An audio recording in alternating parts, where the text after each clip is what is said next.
Thank you so much, Radhika. Good morning, everyone. My name is Hien Shin. I'm an education advisor at the Center for Sustainable Development at Columbia University. It's such an honor and pleasure to be among such great minds in sustainability education, the educators and leaders that are here today. I have the pleasure of introducing our moderator for this session, which I think ties nicely with the people, planet, prosperity, and peace and partnerships that was mentioned by Dr. Elish earlier with the keynote. So I would like to invite Dr. Natasha Duncan. She is the Associate Dean for Academic and International Affairs in the John Martinson Honors College at Purdue University. She's a political scientist by training, who specializes in international relations and comparative politics. Her research and teaching interests focus on international migration. And at the John Martinson Honors College, she oversees curriculum of which international education and equipping students with the knowledge and skills for global citizenship is a major component. So welcome, Dr. Duncan, and I will hand it over to you to introduce the panelists and go into the discussions. Thank you so much. Thank you very much for that introduction, and thank you everyone for joining us here today. This session is on the futures of sustainability education through the lens of civic engagement, culture, and design. I'm very excited for this panel because for me and my colleagues, sustainability and the SDGs tend to feature quite heavily in our courses and many times are the central focus of what we do. So I'm looking forward to the conversation. So we have 4 panelists on our in this session today, and I'll begin with their bios and then hand it off to my colleague Wen-wen, who will lead us a bit as it relates to some housekeeping. First, we have Dr. Meghann Jarchow, Chair and Associate Professor in the Department of Sustainability and Environment at the University of South Dakota. Meghann's work often circles around 2 distinct but overlapping questions. How can we make the rural landscapes in the North Central United States more environmentally and socially sustainable? And how should we educate for sustainability? Next is Dr. Alba Brugueras-Fabre, an economist and linguist with a PhD in language research. She's an assistant professor of economics, sustainable development, statistics, and business at Universidad del Sagrado Corazón in Puerto Rico. Her research interests include sustainable economic development, trade, entrepreneurship, gender equality, language, and education. Our third panelist is Soazig Bihan, a professor of philosophy and co-director of graduate studies in environmental philosophy at the University of Montana. Her research focuses on scientific understanding, the relationships between science, values, and democracy, especially in the context of ecology and conservation science. In both her research and teaching, she's committed to stay away from philosophy as an exercise in isolated reflection and promote engaged philosophy instead, through which philosophy informs and wrestles with real-world complex problems within and beyond academia. Finally, our 4th panelist is Dr. Nancy Ruzycki, an associate instructional professor in the Herbert Wertheim College of Engineering, Department of Material Science and Engineering. She teaches a sophomore lab in sustainable engineering and design thinking, which was created through a VentureWell faculty grant. Her research is related to the professional development of teachers for complex content using a system thinking frame. I'll finally introduce my co-moderator today, Dr. Wen-wen Tung. She's an associate professor in the Department of Earth, Atmospheric, and Planetary Sciences at Purdue University. For the last 5 years, she has designed and taught applied data science curricula in geosciences for undergraduate and graduate students. She founded and is currently directing the Geodata Science for Professionals MS program, and leading other geodata science initiatives at Purdue. With that, I'll yield the floor to Wen-wen, and then we will hear from our panelists. Thank you, Natasha. Hi, everybody. I'm Wen-wen Tung, and I'm your timekeeper and the keeper of your questions in the chat box. And the panel will proceed with 10 minutes presentation from each of our panelists. And it appears that I will help sharing some of their screens. And after the presentation, there will be 15 minutes question and answer. During the presentation, the audience, please keep your microphone muted, but feel free to type your question in the chat, and we will open the floor during the Q&A. Okay, let's start with the first presenter. Meghann, please. Thank you very much, and thanks for this opportunity. Host has disabled screen sharing. Could I have it enabled? Sorry, 1 second. We'll get it. I had slides to share, or when if you want to share them, I could say when to move on.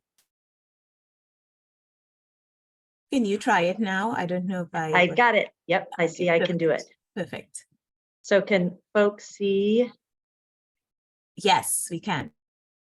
Wonderful. So a little bit more background context is I started at the University of South Dakota in 2012 when we were starting sustainability degrees. And my background had been in kind of biology, sustainable agriculture. And so when starting at USD, that was the first time I really had the experience of thinking about, you know, sustainability as a noun as opposed to as an adjective.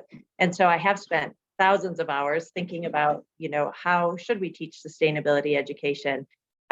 And so I'm going to talk a little bit today about some of how I perceive sustainability, sometimes being thought about, how I think about sustainability, and then a few recommendations for potentially how we could think about teaching sustainability in the future. And so, of course, one of the ways when we think about sustainability, you know, there's this idea of there's a lot of humans and the number of people is growing on the planet. You know, then the idea that we use a lot of resources, both just to fulfill our needs, and then also, you know, let's say in the United States for consumerism or hyper-consumerism, and that doing that has a lot of implications, you know, social implications, environmental implications, and there's a lot of challenges that result from that. Another way I think that we think about or hear about sustainability is, you know, this is a result from the ecological footprint calculator, which I love. And this is an extreme example where I went through and said the most on every factor, but some idea of thinking about sustainability in terms of how our individual behaviors, you know, end up impacting the earth. So if everyone lived like you, the earth would need this many Earths. And a sort of related concept, yeah, the idea of the planetary boundaries or ecological economics is spaceship Earth, but an idea of that we have so much capacity on the Earth, and in different ways, we're expanding that capacity.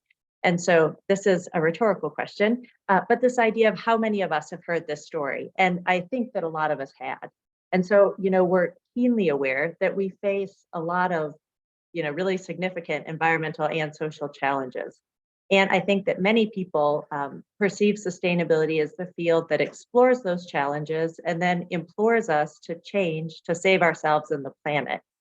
And so I make it very clear, I don't refute that those challenges exist or that they are significant or that we need to try to seek a different future. What I'm going to kind of speak to today is that I'm critical of this framing. And so to put forward why I'm critical of this framing and what it is that I'm proposing.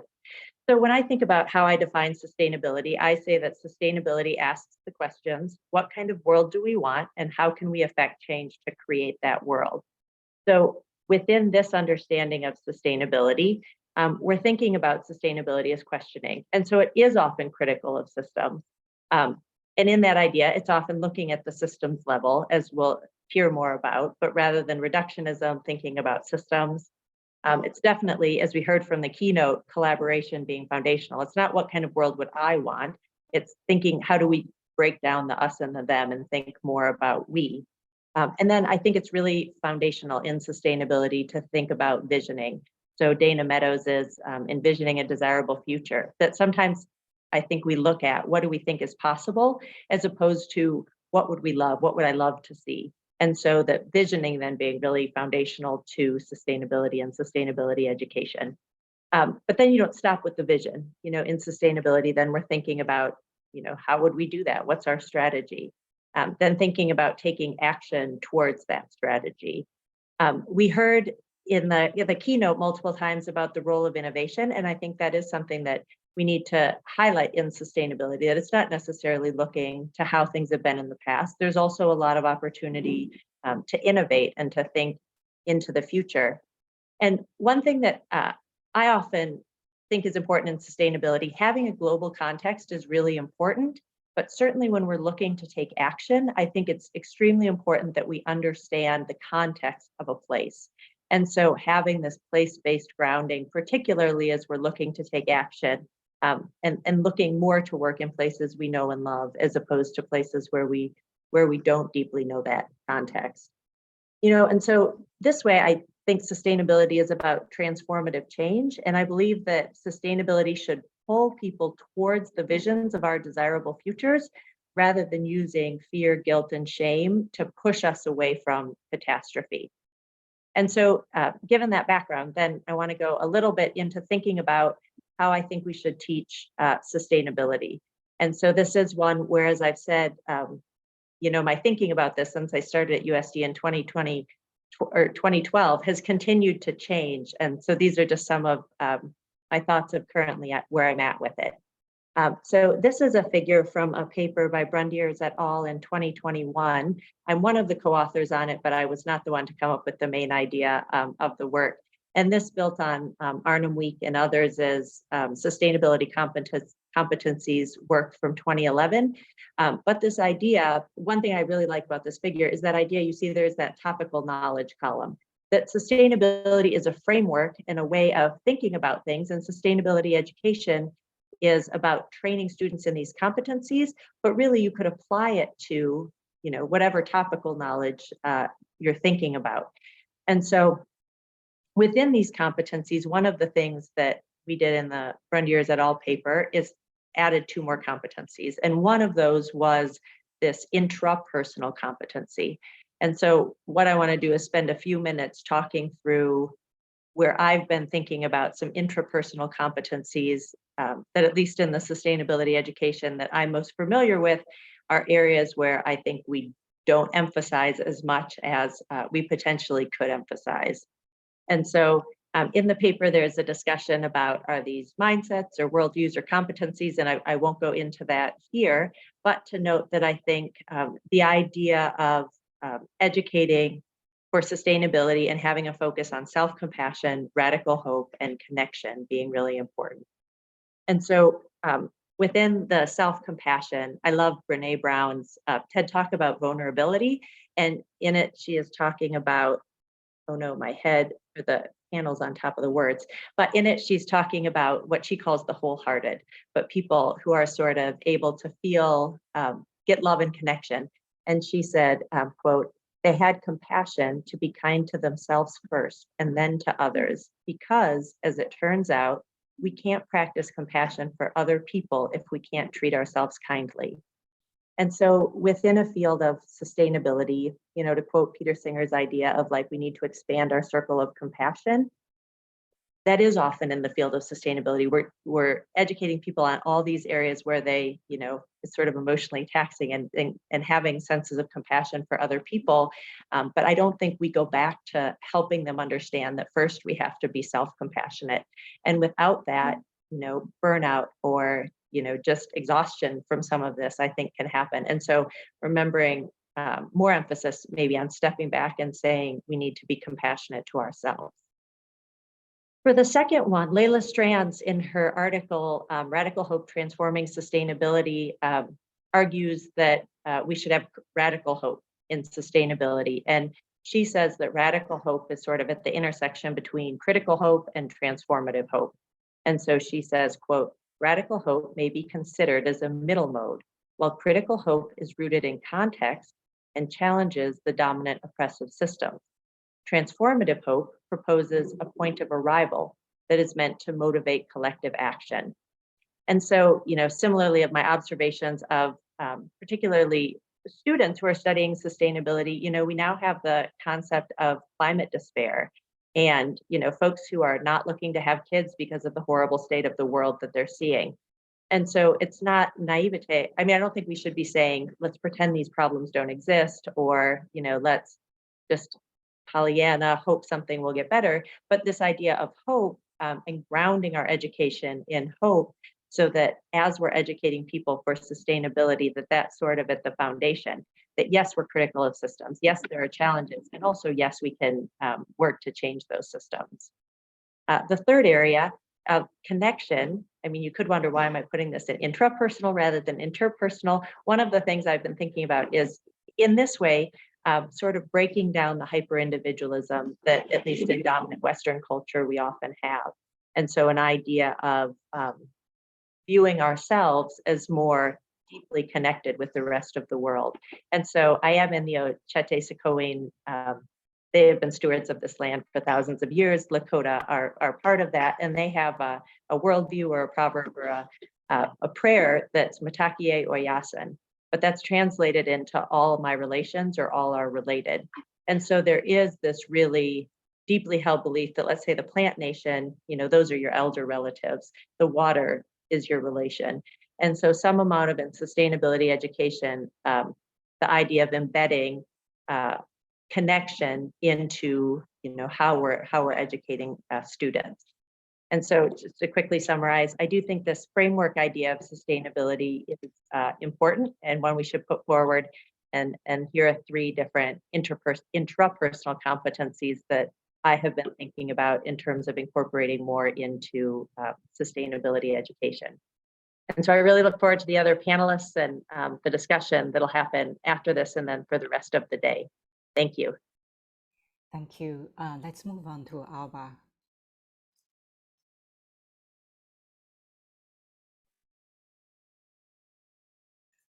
Alba, you are muted. Yes. Thank you. Good morning. Hi. Thank you for the opportunity to present our project. My name is Dr. Alba Brugueras-Fabre, and my colleague is Professor Iliana Ballester-Panelli, who is with me today. And we are currently co-teaching this course in the Sustainable Development Program here at the Universidad del Sagrado Corazón. This is the agenda that we're going to follow today. Let's start with the introduction. After 2017 hurricanes, our university underwent a process of self-questioning and rethinking our academic pertinence and participation in today's society. In this process, a new bachelor's degree in sustainable development was approved, using as framework the 2015 United Nations Sustainable Development Goals and the 2030 Agenda. Courses are designed using the pillars or dimensions of sustainable development: economic, social, environment, and culture. This presentation today is going to be focused on the teaching learning methodology proposal that we are sharing here today: culture and sustainable development immersions, as a way to engage students with outside the classroom activities, active learning, and cultural immersion, and improve teaching satisfaction and quality in a co-teaching setting while promoting sustainable development goals. About Puerto Rico. Well, Puerto Rico is an island in the Caribbean located in the path for hurricanes. Hurricanes Irma and Maria land in 2017 into a country already in a recession, austerity measures, a growing immigration with a need of social solidarity, a need for investment in critical infrastructure, and unable to respond to emergencies. Puerto Rico has a mixed cultural heritage filled with arts, museums, street art, murals, dance, festival, food, tradition, music, history, natural reserve, agroecotourism, and many more. We have 78 municipalities and 78 unique cultural heritage and identities. Our proposal for cultural immersion. We propose experiential learning and immersions for the culture and sustainable development course. This proposal is focused on culture as a pillar of sustainable development, with access to an unrestricted culture, economic, and community development approach. We're exploring teaching methodologies that involve experiential learning with authentic and meaningful activities in a team teaching scenario. Discussions and continuous reflection are part of the course. The proposed course is a pilot during the academic term of spring 2033. types of immersions, we use a combination of classroom visits, cultural heritage site visits, and reflections to see culture from different lenses and stimulate students' interaction and engagement.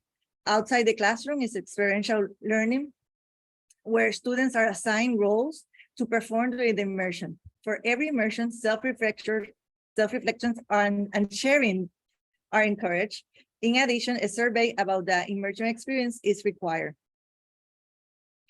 Students are assigned each role and switch for every immersion.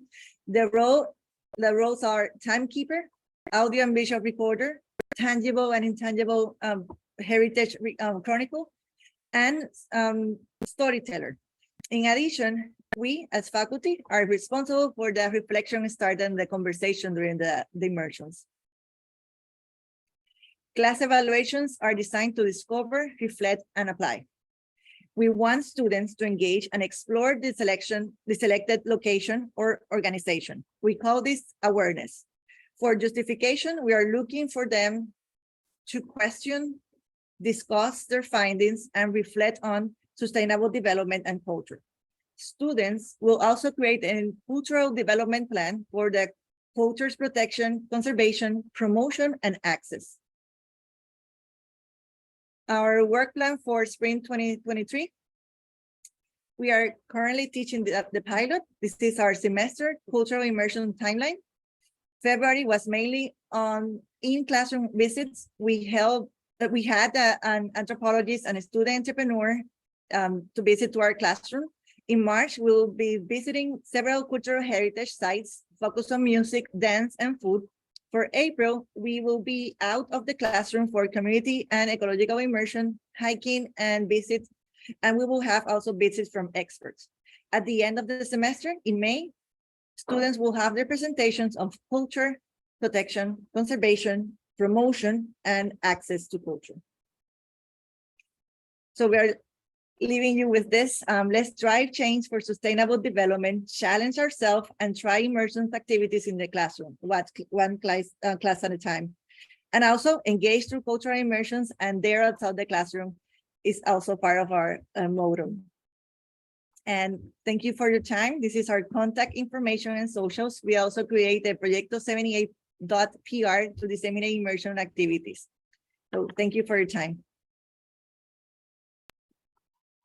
Thank you very much. Let's move on to the next presentation. Soazig, would you like me to share the screen for you? Let me try to see if it works. Yes.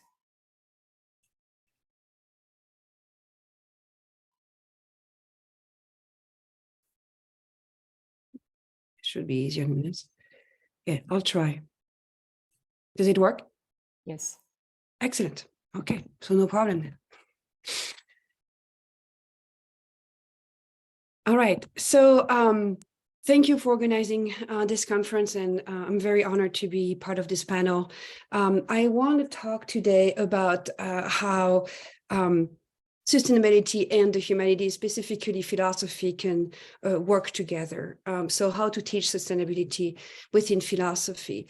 And the reason why some people might, wonder whether that's something that is conceivable or not is because if I ask all of the people on this call to picture a philosopher, you are very likely to have something like this in mind, right? So a rather mature, rather bold white man, and deeply engaged in his thoughts and books, and not someone who is actively working on real world problems. And I have to admit, in my background, I was attracted to philosophy for the intellectual challenge, for the abstract character of philosophy. In fact, I worked in philosophy of quantum physics, which is probably one of the most abstract and remote aspects of philosophy.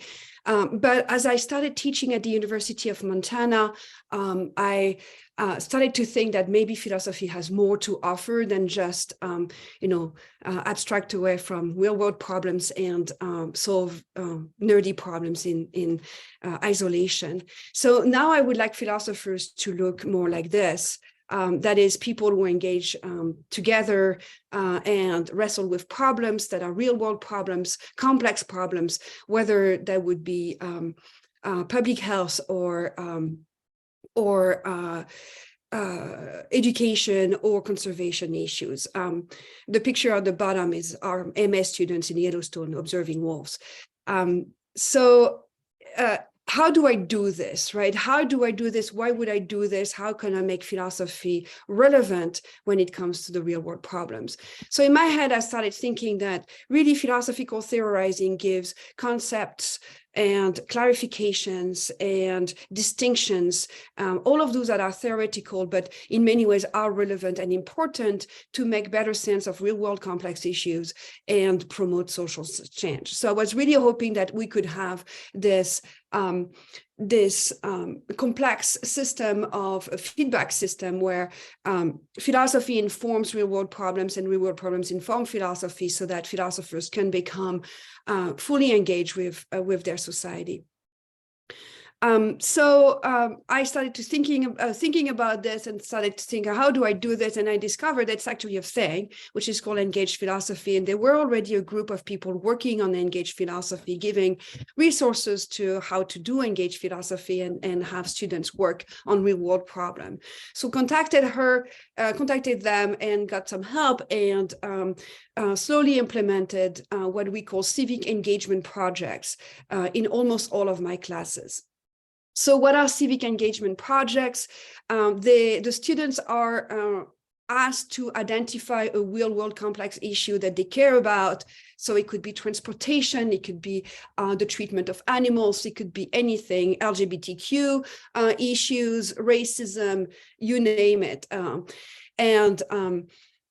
It's once they have identified that complex issue, they need to think about their philosophical training, the kind of theories that exist about those kinds of issues, and how the philosophy helps them frame and understand better the issue and possibly design solutions. And of course, I want them also to be informed by practice. So they have in that civic engagement project to research what other organizations have been able to do in the past regarding that issue and how they can build upon what has been done. They also need and are required to engage with the community through service learning and then with their project, so that they understand what are the real needs of the community regarding those kinds of issues, instead of, again, imposing some kind of ideal framework onto the people who are working in the field. So that's basically the idea. Again, identify your issue, do your research in terms of how it has been addressed, and then explain how philosophy learns from and can inform those issues. I have found that those civic engagement projects can be implemented at all levels of higher education. I implemented them in Intro to Ethics 100 level class, and they are now what our master students do for the final project. So our master students in environmental philosophy at the University of Montana do not write a thesis anymore, but they do complete a project that counts as their final project for the masters. Why do I think that those are useful? They are useful for the community because our students actually do stuff for our community. They are useful for the students because they learn to design, lead, and complete a project. They have to reach out to the community, to community leaders, and obviously they are gaining a whole host of transferable skills, including teamwork, project management, communication skills, et cetera, et cetera. So I do think it's a really impressive win-win situation where we send our students to the community, they learn from our community, and our students benefit from that collaboration as well. Some examples of our students, those are examples from the master's program in environmental philosophy at UM. One of our students worked on green burial. They were really worried about the unsustainable burial practices that we have in typical Western societies. They organized a death over drink event at the local brewery where they have about 50 community members engage with questions regarding death, grief, the respect that we owe to our loved ones and to ourselves and to bodies, and how to approach all of those issues in conjunction with sustainability practices.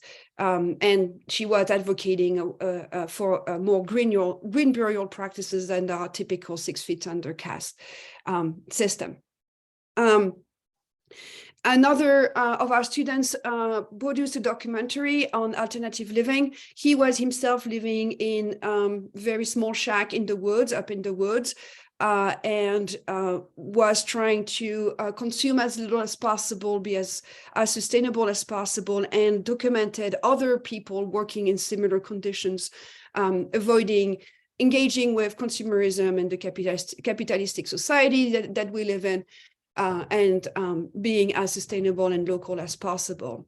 I have another student who is working on conflict resolution in the Bitterroot Valley National Forest, which is about 2 hours south of Missoula, where he is going to bring together the climbing community, of which he's part, and the natural forest leadership. There is a long-standing conflict between the climbing community and resource management people, because climbers like to put bolts everywhere and build trails to go climbing. And also the climbing community is well known to defy authority of any kind. And so he is trying to bring ideas about sustainable, about environmental ethics and climbing ethics together to get those people to talk to each other and find a solution forward regarding that conflict. And finally, I have a student who is developing some curriculum for climate education in Montana. All our projects are place-based, obviously, and I'm glad I learned about this wonderful resource that you shared earlier about climate education. But obviously, because of the specific kind of state we live in Montana, that has to be geared in a specific way so that it addresses the kind of issues and concerns of our communities. That curriculum is going to be shared statewide through a centralized organization in Montana, Humanities Montana. So those are some examples of projects that, of many other projects. What I want to say is that the 5 first, so I became the co-director of the graduate program, I think 1.5 years ago, something like this, immediately changed the thesis into a civic engagement project. Our first batch of students, we can say that 3 out of 5 students who completed the project, the first, the pilot pool of students, 3 out of 5 got a job offer directly related with their civic engagement project. So whoever is interested in career readiness for students and sustainability, those things can go together. So my conclusion then is that we can do philosophy. We can probably expand this to other humanities discipline, the other disciplines in the humanities, where the humanities really engage with, informs, and learns from real world complex and practical problems. And I'm hoping that philosophers have something to bring to this world to make it a better place. And I want to thank you. I thank everybody for the conference. Thank you very much. And we have our final panelist. Should I share? Yeah, you can go ahead and share my slides. And I'd like to thank all the other panelists. I think this is a really interesting panel because it shows how sustainability can be taught across the curriculum. And so I'm going to go back to a sort of a practical approach, which is how we in engineering created a sophomore materials laboratory with a sustainable engineering focus. So we can go to the next slide. So we're a small department. Materials science tends to be a smaller department. Our engineering college at the University of Florida has over 10,000 students, but we have about 300 or 400 within our department. So we have about 100 students per class. Our program focuses on experiential learning and laboratory experiences. So we try to bring our students in to hands-on experiences early within their academic career. And so what we did as part of our curriculum committee is we freed up 1 hour from our course progression so that we could have a sophomore laboratory, and we wanted it to focus on sustainability and have it have a new theme per year. So ABET, which is the governing board for engineering, has suggested that students should be learning sustainability within their curriculum, but no one has really defined what it looks like. And so what we wanted to do is try to create a new engineer with a focus on sustainability. Now, this work was focused by VentureWell, and I just put their, dropped their link in. And VentureWell is from the Lemelson Foundation, which focuses on entrepreneurship and experiential learning around themes for sustainability. And so they helped provide some funding so that we could buy equipment for our laboratory. And so what we've done is we worked with some of the UN themes around worldwide issues, and we looked at year 1, microplastics in water. And then in year 2, our students were remote because of COVID. And so I had to be able to mail projects to students. And so we did a headlamp and flashlight redesign to talk about how energy consuming devices can be improved through sustainable practices. And then in year 3, we looked at greenwashing, and we looked at the plastic straw problem. Last year, there was definitely a lot around the meme of the turtle with the straw in its nose. And so we looked at what are alternatives, and are those alternatives actually better than plastic?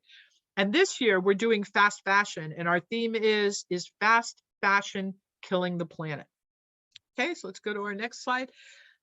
So we look at a roadmap for learning. So no matter what our theme is, we have to create a content that students can follow where they'll learn some of the main ideas in sustainability. So if we go to the next slide. So what we've done is we have sort of these big ideas. So first thing students have to understand is, what is it? So what is a straw? What are the requirements of a straw? What is the history of a straw? What are the cultural uses of straw? So we go ahead and we start thinking, what is it that we're looking at? And then who uses it? This is where we come into our stakeholder analysis and our empathize stage of engineering design. And how do they use it, right? So who needs it? Who needs straws? Who needs t-shirts? How many t-shirts do they need? Who sells t-shirts, right? And so then we start to think, all right, we know who uses it, we know how do they use it, and then we say, what is it made of? And this is where we bring in our engineering practices like characterization of materials. So what is it made of? What is a straw made of? Are plastic straws? Which plastic is it made of? Is it a sustainable plastic, right? And then where do the parts come from? And this is where we go all the way down to what are the agricultural practices? What are the workers' rights around where these materials are coming from? Are coconut straws a better alternative to plastic straws? They may not be, because coconut plantations result in deforestation and increased water use. And so this is what students are learning as they go through this, and we're not driving it, they're discovering it. And then we do a life cycle analysis or a life cycle assessment on the part where students blow it out, and then they start to redesign their part. They can actually go to prototyping. We have some funding depending on the project where students can actually prototype the redesign, and then they make a proposal. And we generally have some experts who work with us to guide it. Absolutely, it can be used in high school courses, and we work with some high schools that are using our models. So let's go to the next slide. Okay, so what modules do we have? So we have a Canvas course shell, and within our Canvas course shell, we talk about engineering design. So what we use the Stanford model for engineering design that includes empathize. So we empathize, we brainstorm, we discover, we prototype, we test, we redesign. So it's a true cycle. Then we go into sustainability and sustainable engineering. We use some materials from the UN. We also use, they learned the Hanover Accord, where we center everything into people, profit, planet. And we start to understand what are the driving forces around sustainability. And then we go into why engineers should have entrepreneurial mindset. And this is where we get into innovation. and then we go into design thinking, and then they go into the engineering. So again, you know, this is a vehicle not just for sustainability, but also to teach them both professional and technical skills that are required in engineering. So if we're doing plastic straws, they may be learning bending tests, degradation tests, different kinds of ISO or ASTM standards that would be involved in the project. And then they then pick an area that they want to redesign, and then they redesign the product. Okay, so let's go to our next slide. So here's some examples of the design stage. So there's emphasize, define, ideate, and prototype design. Now these are a little small, so we're going to break it down. So let's go ahead and go to the next slide. So for example, when they were doing straws, on the straw characterizations page, they were learning Fourier transform infrared spectroscopy, which is a method that we use to identify the polymers that are used in the plastic, and also additives, because additives can be more dangerous, as evidenced by the photo oxidizers that are in tires that actually kill fish from tire debris on the road. So we're going to look at not just what the main material is, but what else may be in the material. So they learn FTIR, they learn how to analyze it. And this is actually a straw that they looked at. They looked at a sugarcane straw, and they found that it had cellulose, hemicellulose, lignin, and they had some other materials. And then they tested it for a compression test to see if the straw could be reused. And so these are tests that the students use as part of their discovery about the sustainability of the material. So let's go to the next slide. And then they look at whether or not their material can degrade. There are plenty of straws out there where they say they're degradable, and they're actually degradable on a scale of about 1,000 years, which is not particularly degradable. And so they actually learn about some of this greenwashing that can come in when we talk about degradation of polymers. So they actually do studies, they learn about different ASTMs, and they actually run their own degradation studies. And that's very interesting for students. They really get engaged in this project. So let's go to our next slide. And then as part of it, we have these different templates and canvases that we use. So we always go back to, you know, there are a lot of times students use business canvases, but we also want to frame it in terms of our sustainability model. So we go to a people, planet, profit framework, where they have to think about how is their product that they're designing or redesigning, how does it impact people, planet, and profit? And then below it, you'll see this is a system map that students have started to make. This was early in the design process, where they were just starting to think about how everything in their straw is connected. We use a program that's called Plectica. It was created by a team of professors. It is a system mapping tool that is free. And it allows multiple users to work on the same map at the same time. And as students learn new things, they add to and they change their map. And so the students also do an LCA analysis, and you can use some of the free echo analysis tools. But since we're really centered on materials, since we're material scientists, a lot of what students look at are the materials and the material history, and what are more sustainable materials that could be substituted that would make the product more sustainable or create a more circular economy. So let's go to our next slide. Okay, so that's it. So our course is available in Canvas. You can email me, and I'm happy to share the course details or any of the frameworks that we use in the course. Thank you very much.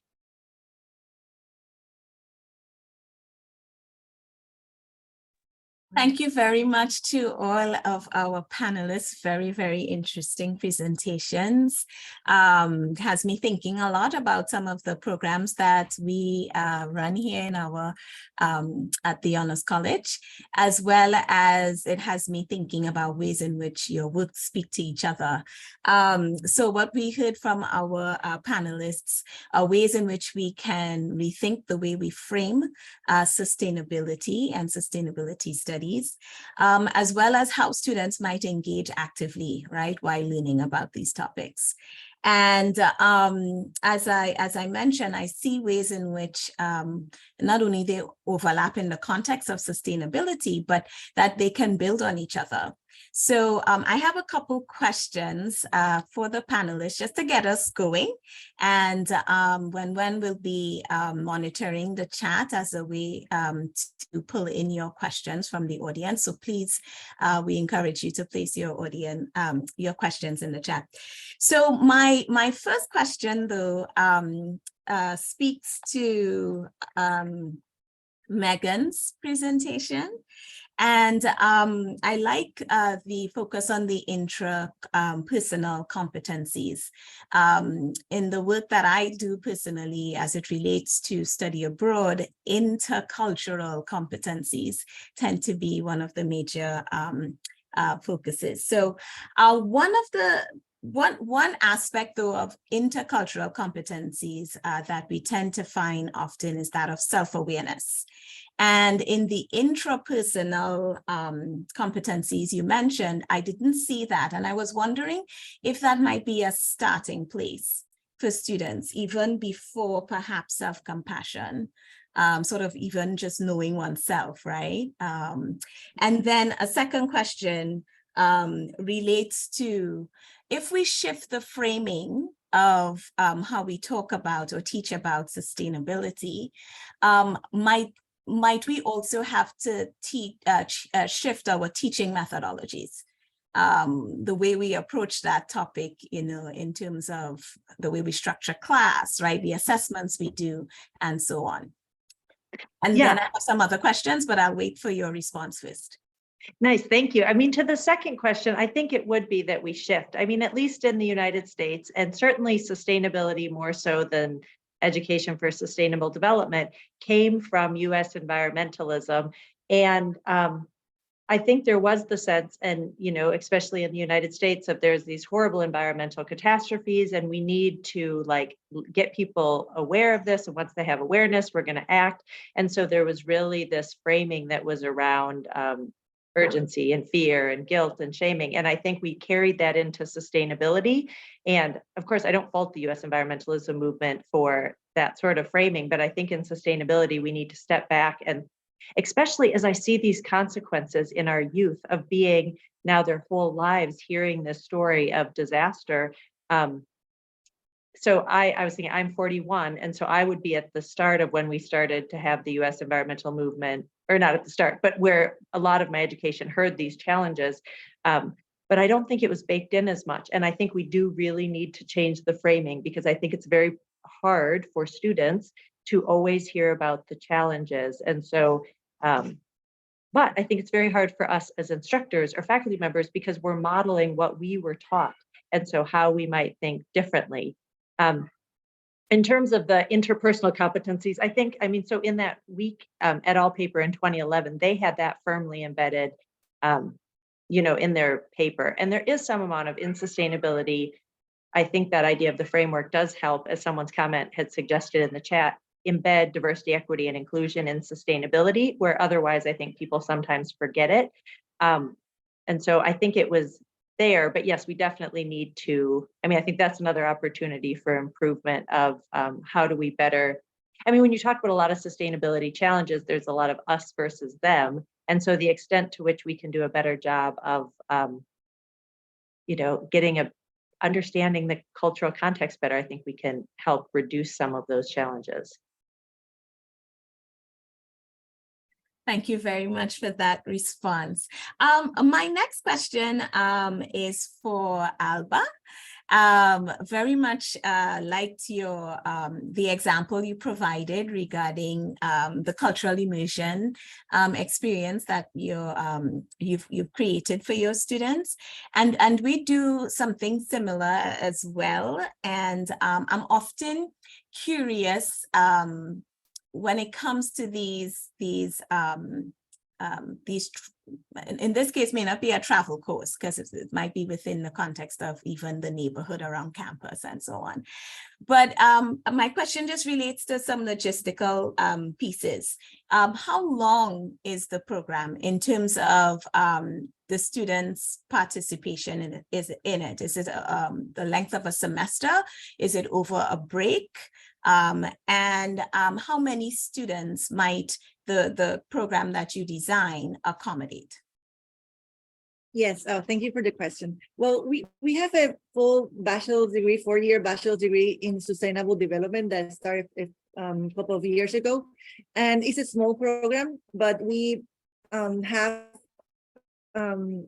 we usually extend our invitation to other courses so they can also participate and help engage them also in these topics. And it lasts a semester, a full semester right now, spring, January to May. But we also we do it in the fall, the same thing again. And we've been doing this for a couple of years now, and since the program started. And this is the unique program that we have here in Puerto Rico. No other university have it right now. They and we also have a minor for other students that they are from journalism or film studies or other areas that they can also apply for the program. We specifically have around 4 to 5 courses that they are focused on immersion methodologies. So if they're going to have the economic development course, they're going to have community economic development immersions in that class. Also for cultural, which is the one that I presented today. We also for social development, and also for the environment course that we also have. So they will have these experiences throughout their bachelor's degree or the minor concentration if they have one. And they will, after they go to the outside, they have their experiential, their immersion, they will come back to the classroom for the next course, and they will learn some new analytical skills, new programs, so they can create and research, so they can create alternative or solutions for what they have experienced in the immersions. And then again, at the end of their year, they will also come back for more immersions to apply them.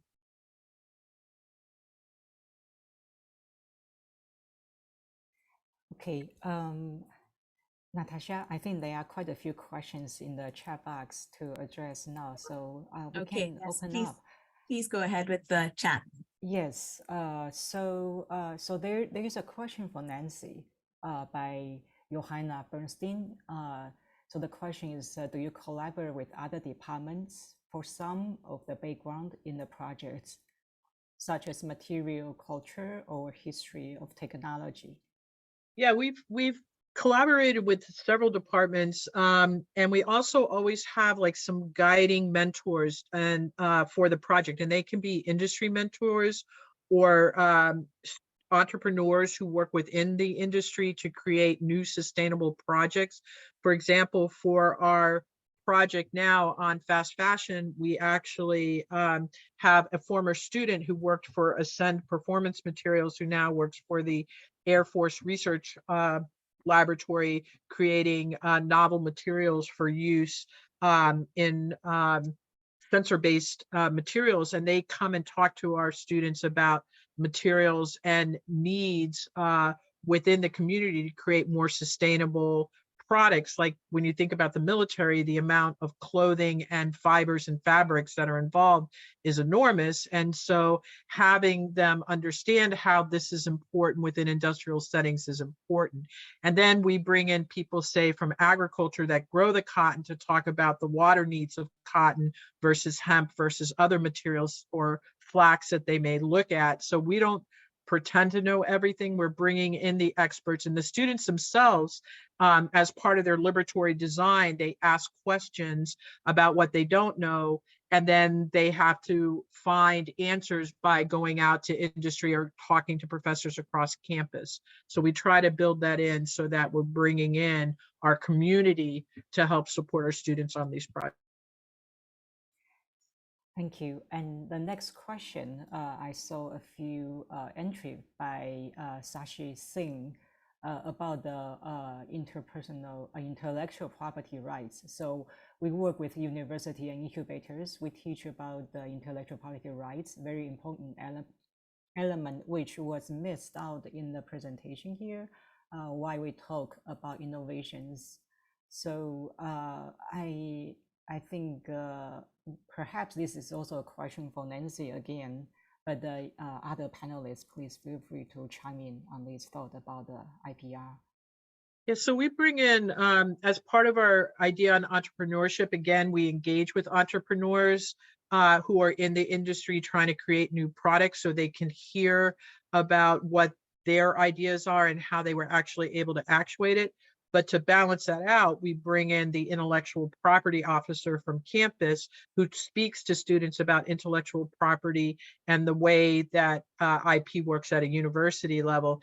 And then we also bring in VentureWell has student competitions, and they actually have funding for student teams in terms of an incubator project that they have. And we encourage students to become part of these teams. And then as part of that, we connect them with our own university entrepreneurship program, which helps support them. So again, it's about building the community and the network so that students understand the resources that are available to them on campus.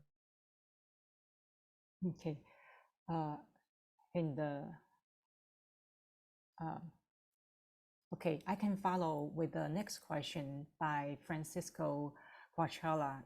Thank you all for the panelists. The presentations were great for all of us to be aware about the many ways to teach SDG at university. My question is if they are using the SDG indicators to measure the contribution of the projects that students are engaged in their semester. I think, well, anyone, the panelists can chime in. That's actually my thought when I'm actually very, very touched by the composition of this panel, starting from thinking about compassion, interpersonal relationship, and then to experiential learning, and to the more serious, conflicted conversation through philosophical engagement, and then through the right method, the skills to solve problems.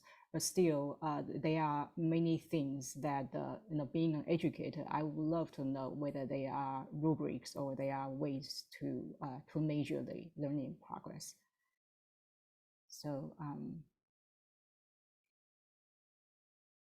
any panelists interested to chime in on this question? I mean, one thing that I would note is it seems like in the United States, we have a little bit of a disconnect or difference in globally. Of course, a lot of people focus on the Sustainable Development Goals, and that's the framework that everyone uses. Whereas in the United States, we have many more institutions that would focus on sustainability more than sustainable development. And so even within the United States, I think there's opportunities. I was thinking, so this is like a step before we get to measuring particular indicators, but even within the United States, more coordination among those of us teaching sustainability in different ways, whether we frame it in terms of the SDGs or, sustainability is the framing. So like at USD, we don't have a ton of framing around the SDGs. And our sustainability is more the framework that we use. Thank you very much. We are closing to the end of our session, but there are a couple more questions here. There's actually earlier more like a remark by Neil Leary. Let's see the chat box. And thank you, Meghann, for the framing of sustainability around questions about the kind of world we want and how to effect change to create that world. And thank you for that input. But there's a question by Herschel Daniels. Is anyone going to talk about how to win the battle to get the SDGs into the local school systems based upon the fight against the ESG? I think ESG is the business standard, the environment, society, governance. Yeah. So this is a serious question. Is there any panelist interested in answering this one? Well, I think to Meghann's point, right? I don't think in the US we're as engaged in the SDGs as we could be. And I think by those of us who are teaching sustainability to kind of be more mindful about incorporating it, like we talk about it and we have them available for students. But I do think that if we start to incorporate it, then we can build out models and frameworks that other people can use. And then perhaps we'll see it shared more widely. Thank you. And there's a hand raised by Dr. Land. Yes, sorry, my name is unpronounceable, not to worry about that, but thank you so much for these presentations and for this panel. I found it absolutely fascinating and I made many notes, even on my phone earlier and trying to also see how we can connect later. I think the overall this whole discussion and this divide between sustainability, that's where my hand all of a sudden came up, and it's to Meghann as well, but also to Nancy, but the others if you wish. But why do we actually need to have this divide between sustainability and sustainable development? Because sustainable development in the US is as important and needed as it is anywhere in the world. Because what we sometimes see is that development is considered as a developmental dimension that is tailored more for the developing world, where it's not the case. And the SDGs are really an opportunity, not so much as a frame in which we have to box everything or we have to constrain it, but rather an opportunity to identify, I would say, the major goals that universities can engage with. And we had these longer conversations in the past with, in particular, the University of Bergen in Norway.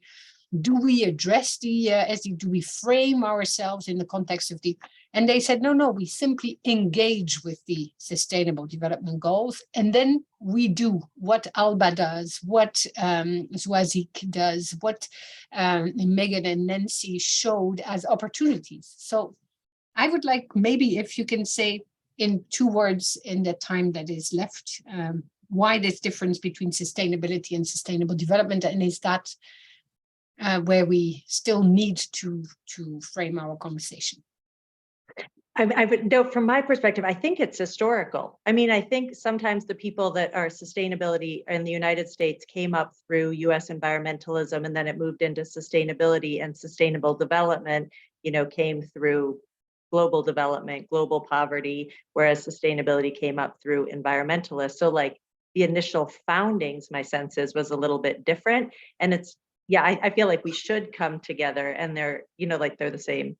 Or they're very compatible and we should work together. And I think it was just historical where people's backgrounds are, where institutions are, and just the United States is sort of lagging in interest in being global partners on some things. There's an international framework, but we don't use it in the United States because I think sometimes, I don't know, that's what we do. And so I think, better, I think if there is a common language or common framings or better understanding of different sides of how people frame it is really important. So I think that is an area that we ought to do more on, because I think it is just a historical legacy of where some of our backgrounds and interests came from. Yeah. And again, I'm making this up. So if other people have other perspectives from looking at it, this is just what I've kind of come to from looking at it. I can second that. I think that there's a lot of truth in what Meghann says. There's a historical component here, and especially the environmental movement in the US is largely, has roots in, in colonialism. And so the idea of sustainable development is in many ways has been for a long time opposed to the kinds of ideas that were promoted by the original founder of the environmental movement. So those things change and have been trying, I think environmentalists have been trying to do something different in the United States, but the origins are what they are. And that, originally it was really, conserve the mythical pristine nature by a white man for a white man. And that, before that frame goes to, let's think globally. Americans are not super good at thinking globally in the first place. So I think and especially in those states where the environmental movement was strong, right? We're talking the Midwest, where I am, or Midwest or the West, the Rockies. Those are not very globally minded states. Sorry about that. So we definitely need philosophers to get us out of that divide. Thank you. Well, we are being mindful of the time and we are at 11:06, and I want to thank everyone for participating in this session. Thank you to, of course, to our presenters, Meghann, Alba, Soazig, and Nancy. You've given us a lot of food for thought, so much so that we've exceeded our time. But thank you, everyone, and we'll see you at the next session.